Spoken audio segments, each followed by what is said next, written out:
Hi Amanda, what brings you in today? Hi, I just wanted to come in and talk about I've just kind of been feeling a little off lately. I really don't know what to do about it or Okay, so I hear you saying that you're feeling a little off. What areas right now do you feel off about?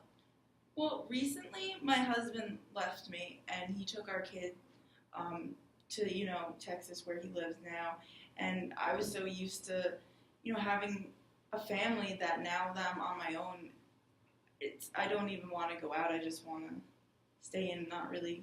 Okay, I'm sorry to hear about that, and it's obviously hard for you considering you're in Pennsylvania and he's now in Texas, and he did take your child. So before the divorce happened, how involved were you with your family?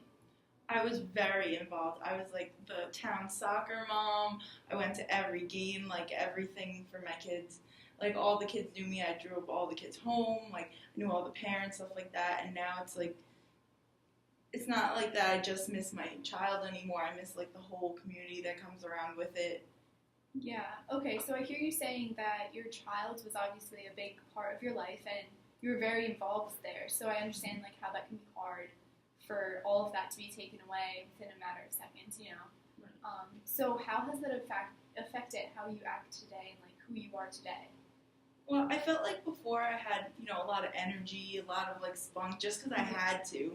Having a kid running around, like, going to all the sports, doing all of their schoolwork. Always had to, be on top of it. And now that I'm kind of just looking at myself, it's like I don't know what to do besides being a mom.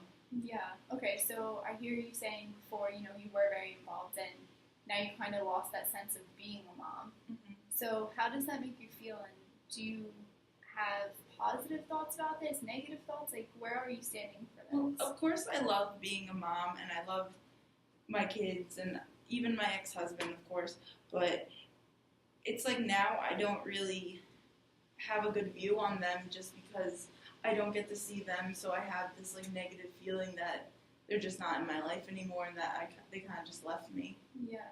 So, obviously, all of that was taken away and everything, and this obviously greatly impacts you. So, do you still remain involved in the community, or how's your outlook on that? I'm not as involved as I was before. I mean, I still have some of like friends from going to like PTA meetings, going to soccer games. I still have a couple friends, but I'm not doing the same things they're doing anymore. I'm not, going to the games and the meetings and all that. So it's kind of hard to keep friendships between people. Yeah, so I hear you saying that it's very hard for you. And we do have a few ways that we can work on that and try to change this view, or even if you want, try to talk to your divorced husband and, stay in contact with your child. If you, do you still have a lot of communication with that child, or?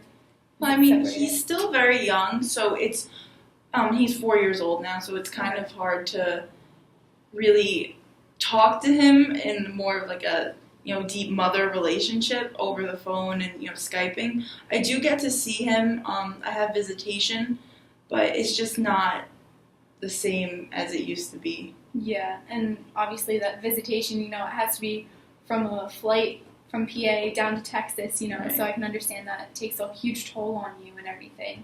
And you did say that you were very active in the child's life, so now to have a different change of pace in your life, how does that feel? Well, at first, and even still now, sometimes I don't really know what to do. I feel like there's kind of not really a purpose in me doing anything anymore.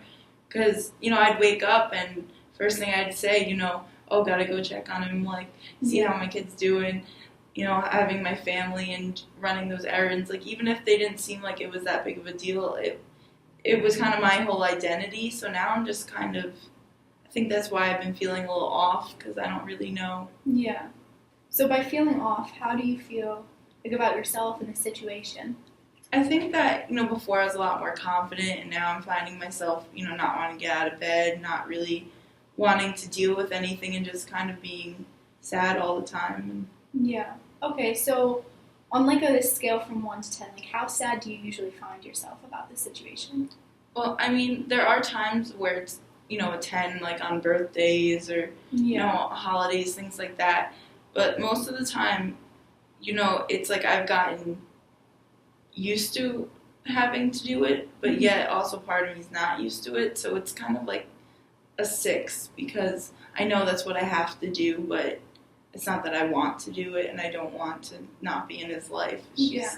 So like these negative thoughts obviously are having a harsh impact on your life, and you know that could be the start of a mild depression, but there are ways to fix that and like overcome those thoughts, and instead of having the irrational beliefs about yourself and not having meaning in your life because your child and ex-husband are gone, you know, we can actually bring those thoughts to minimal and kind of work through them and create more of a positive outlook so you can get back into the community and doing what you love, you know. Yeah, that would be so, you know, it takes so much weight off of me just because I do miss that. Even if I can't be involved in the community with my son, I would still like to be involved and help people and, Yeah. you know, ultimately kind of like help myself get back to where I was. Yeah. So first I'd like to start with something called the ABC framework, and we can touch on that and try to change some of these beliefs and hopefully work to have you feeling better about yourself and about the whole situation. Okay, so I'd like to start us off with the ABC framework, which I think will greatly help you and this whole situation and have a better outcome in the future. So basically what this does is just an understanding of your feelings and thoughts and events and kind of places them all together in the ABC fashion. So I just want to start with the activating event and what happened, which was obviously the divorce and your child being taken away. So you had told me that that was very hard for you, and you know it's still a struggle to live with today. You know, and it did happen a few months ago, so it's still very fresh. And then we're also going to move into the C part of the framework, which is you feeling very sad and depressed. You know, you rated it as a 6, which is obviously very sad, and like you know you don't feel as good about yourself as you should. And then, do you know where all these beliefs originated from? Like the belief of being sad, or yeah, like kind of where that all started. Well, I really do think, you know, it started before the divorce a little bit, and then just kind of amplified after. Like I would always just be so busy that when I got home, I'd be so drained and just I didn't really have time to think about myself or, you know, even my husband. I spent a lot of time just with the kids and stuff. So I think that kind of set me up to be depressed when, you know, I'm not around those people and I'm not busy, when I don't have something to do. I tend to get sad. So I think that could be like maybe the start. Yeah, so I hear you saying that you like to be very involved. You know, you were very involved with your child, and you just are always living in a fast-paced motion that when you take a step back and have a break, you know, it actually makes you more upset because you want to stay involved and want to be doing stuff. So now that that's taken away, you know, you become more sad and more depressed because you aren't as involved. So how often did this start before the divorce started? Well, I mean, it was definitely worse on, you know, weekdays, stuff like that, because running around, you know, with Dylan and then having to deal with work and then, you know, after school activities, packing lunches, like that kind of stuff.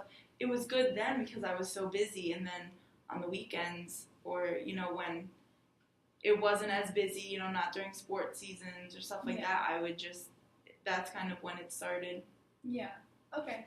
So I can understand, like, all of it just kind of piled up, and when you weren't as involved, you know, you did become more upset, and then it kind of, like, led into the divorce, and now it's just kind of all one big situation that you need to overcome.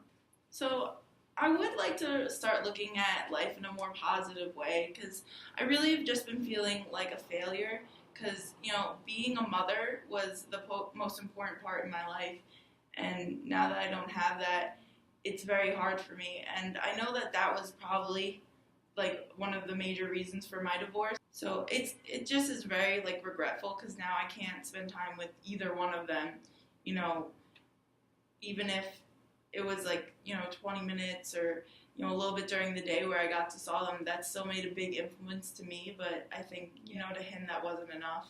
Yeah, and that's very understandable, you know. You are a mom, you are a wife, you're very Busy. Okay, so now that we have discussed your whole situation, and I would like you to cope with the situation more by going over the ABC framework that we have used today. And I think that it will greatly benefit all of your encounters in your situation from now until next week, and just kind of move forward. And any problems that you overcome in your life, like, you can break it down into the ABC model and kind of see where the problems are coming from, where the feelings are coming from, and then how you can change that attitude from a negative one to a positive one. So I just want you to work on that for next week.